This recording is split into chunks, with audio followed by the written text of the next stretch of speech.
Good morning, everyone. Today's zentangle patterns are all braided in some way. Maybe it's just a simple two-strand braid or a more complex looking braid. These would be great for dividers or for borders, but they're super simple, so they don't take long at all to draw, which is why this video is pretty short. So good luck! The first tangle pattern is Ballas, and drawing the base of it, just think of drawing normal C's and backwards C's, and you'll be able to get the shape that you need. And then you just fill them in where they meet, and you add filled in crescents on the side, or you don't have to fill them in, that's just what I saw. But you can do it however you want, as always. This one's probably the easiest one. Well, no, the next one's probably the easiest one, but still very simple.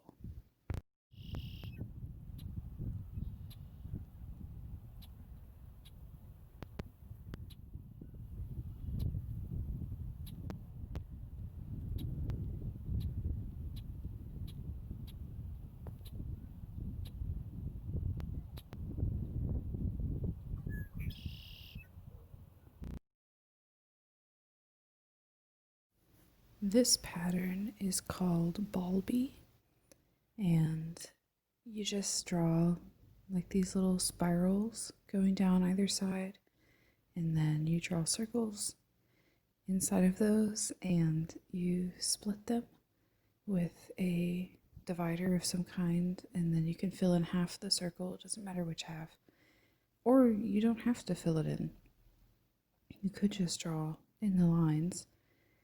It's entirely up to you. Again, these are just based on the base patterns. But I don't know. This one's like a weird cloud. I can't really think of what else it would look like. So weird cloud pattern.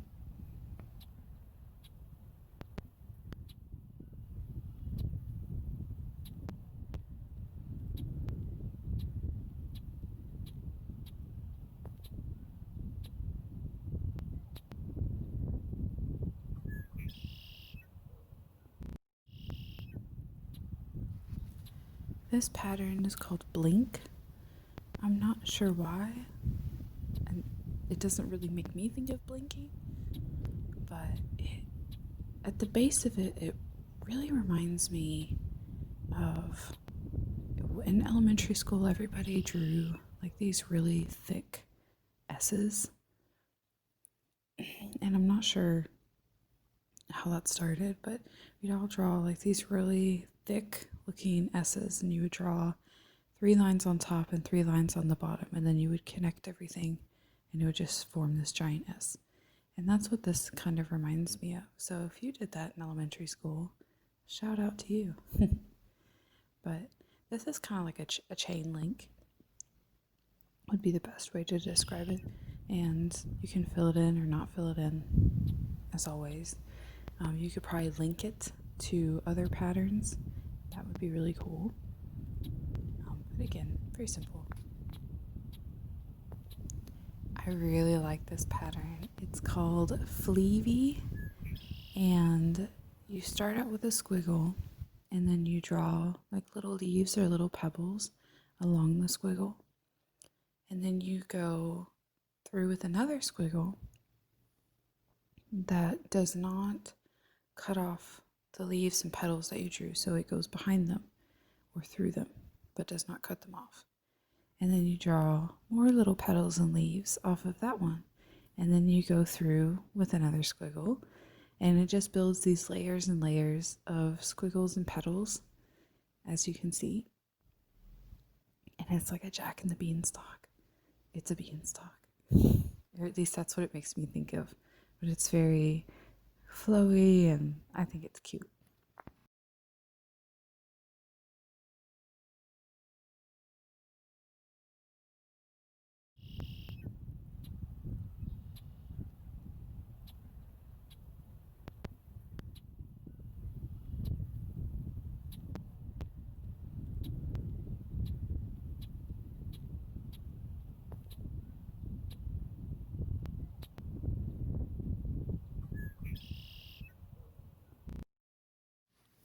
This last one is called Braid, and I learned the hard way that you need to start with a pencil unless you're just really good at drawing the bands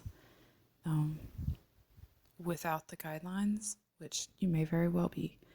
Then you need to draw this with a pencil because you're going to have to go through and erase. But the good thing is since I didn't draw it with a pencil, you can see the basic form that it would start out as should you draw it with a pencil. But near the tail of this, I got a little caught up with how to do the bands the way that I saw in the pattern. So this one's a little more complicated, or at least it was for me, but the end result ends up looking so cool. At first you think, oh, it's just a braid of hair when you go through with it, but then when you get to the very end, it's like some kind of alien life form, and it's just awesome. So definitely recommend this one.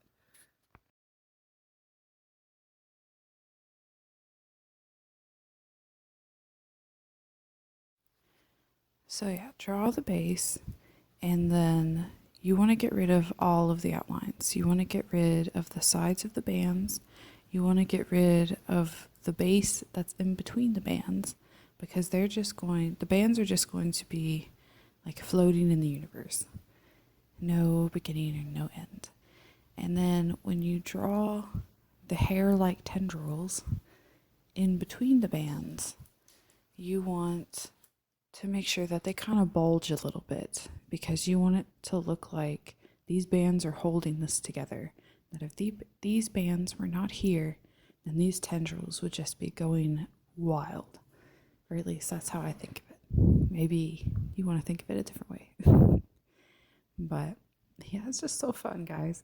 And then you'll go back through and you'll draw the little tiny hair tendrils, or you can do it with different kinds of shading.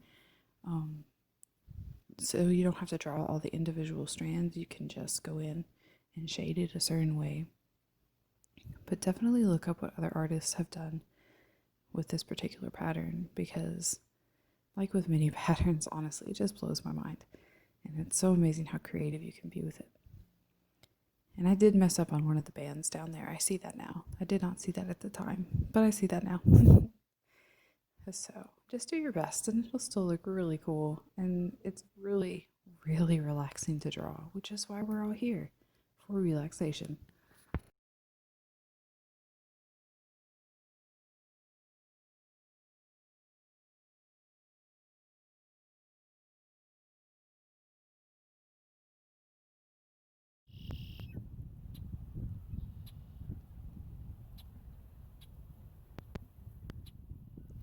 Ta-da! Up close and personal. Now you can see what we worked on today. And I just colored it in a little bit with purple so that it was easier to see what was going on. Oh. But yeah, thank you so much for watching, and I'll see you next week.